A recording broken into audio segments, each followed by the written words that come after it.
तुम्ही संजय राऊत यांना गांभीर्याने घेता, आम्ही घेत नाही, असे कितीतरी फालतू स्टेटमेंट ते रोज करत असतात.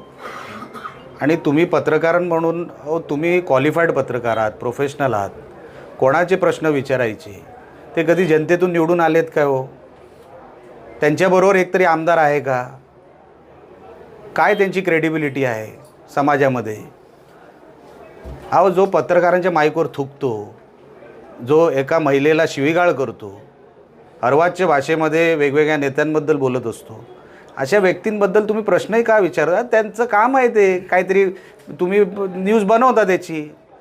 तुम्ही दाखवायचं बंद करा. 5 दिवसात लोक संजय राऊत कोण विसरतील? पण तुम्ही का जिवंत ठेवलं आहे? म्हणजे कशासाठी जिवंत? म्हणजे असा मीडियामध्ये जिवंत ठेवलं आहे मलाही कळत नाही. काय कर्तृत्व त्या माणसाचं महाराष्ट्रामध्ये, योगदान काय? कधी रात्री तयार केलं की चला एक नवीन बातमी सोडूया. सगळे आम्ही शिंदे साहेबांबरोबर आहोत. सगळं हा संसार व्यवस्थित चालू आहे. कुठेही काय अडचण नाही, येणारसुद्धा नाही. कारण का आम्ही कुठल्या हेतूने आलेलोच नाही आहे. हिंदुत्व हा विचार असेल आणि महायुती ते कोण बाजूला ठेवायचे, तर हे सगळे जे काय महाविकास आघाडीने ज्यांनी भकास करून टाकला ना महाराष्ट्र आणि देश, अशा लोकांना सत्तेपासून लांब ठेवणं हे आमचं कर्तव्य समजतो आम्ही. म्हणून संजय राऊत काय बोलतो, त्या माणसाला कामधंदे नाही हो.